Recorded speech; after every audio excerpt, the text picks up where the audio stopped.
ẹ jẹ́ kí n orúkọ ti tèmi ni Prince Ọlọ́gbẹ́nlá Adéwálé Táíwò aka ọmọ Gíẹ̀sì tí mo jẹ́ aláṣẹ àti olùdarí ọmọ Gíẹ̀sì TV. Ẹ jẹ́ kí n fi àfúnjẹ yìí sílẹ̀, ṣùgbọ́n mo bẹ̀ wá lórúkọ Ọlọ́run, ẹni tá a bá mọ̀ pé a lè fẹ́ ẹ má jẹ́ ká lò fún o. Ẹni tó mọ̀ pé ò lè fẹ́ o kàn fẹ́ bá sùn ni, má lò fún. Ọmọbìnrin yìí ń tẹ̀lé ọ, ó wá ra súyà, ó ti yí mọ́ pé kó jẹ́ ọdẹ mọ̀ pé ò lè fẹ́, o kàn fẹ́ sọ sí kolobo, torọ́kùnrin mi ò ní fẹ́. Tó bá jóbìnrin ló bá lò fọ́kùnrin kò ní níyàwó, kò ní níyàwó. Kì í ṣe pé wọ́n mọ̀ pé ṣùgbọ́n kò ní wù láti fẹ́. Ọlọ́run ràn wá lọ́wọ́, àfúnjẹ tó dáa ni. Kí lẹ bá mi wá? Ewé àyímọ́ra, ẹ má bínú, ewé àrẹ̀mọ́ra, ewé rẹ̀kùrẹ̀kù,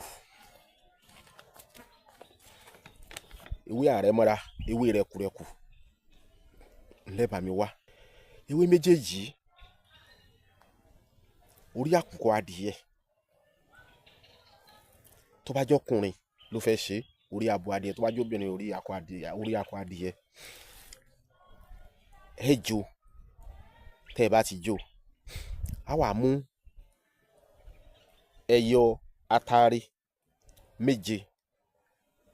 Ẹni tó fẹ́ lò bóyá fẹ́ fi ránṣẹ́ sí òǹtọ̀ ni yóò sin ara ẹ̀ tàbí kó gba ẹ̀jẹ̀ ara ẹ̀, yóò wá fi ẹyọ atare, yóò máa fi yí ẹ̀jẹ̀ yẹn kọ̀ọ̀kan, á ti bu ẹ̀tù yẹn sílẹ̀, á jù sí títí ó fi pé méje. Tó bá ti wá yóò wá gbé báyìí. Tí alára ò bá kú, ilà ara ìparẹ́ o. Rẹ̀kùrẹ̀kù kan kì í fà kó kọjá ojú ọ̀nà. Tí èmi lágbájá tí mi ò bá kú, obìnrin yìí ò gbọdọ̀ fi mí sílẹ̀.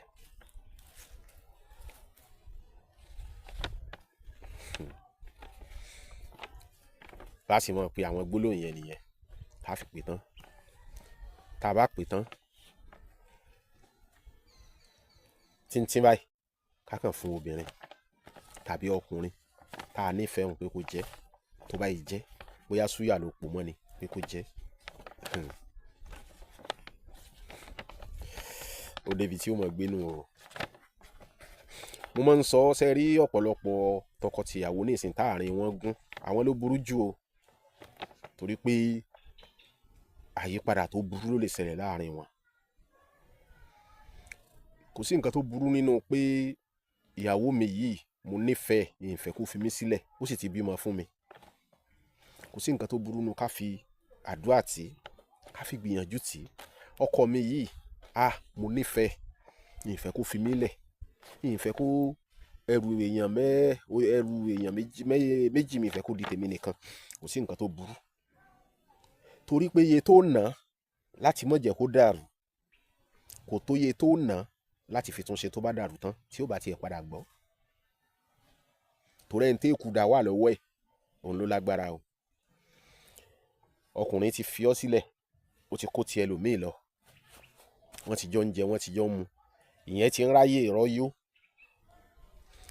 Eré tí wọ́n ń sá kó o tó bá débi pé yóò fi padà wá ohun tí yóò fi padà wá gbọ́ títí ẹ̀hún, ó ti náwó jìnnà o. Ó ti ná owó jìnnà. Torí pé òun bó ṣe nǹkan 10,000 lásán yóò rí lò fún kíákíá. Pé ngbà tún jẹ́ méè tó ti ń jẹ. Ìbálòpọ̀ ojú ara yóò ti gbogbo ẹ̀ tí ó máa fún un. Ọkàn rẹ̀ ò ní sí. Gbogbo nǹkan tí wọ́n ń sà láti ta òun pé kó fi kúrò lọ́dọ̀ ẹni tó wà, ó lè má tètè mú.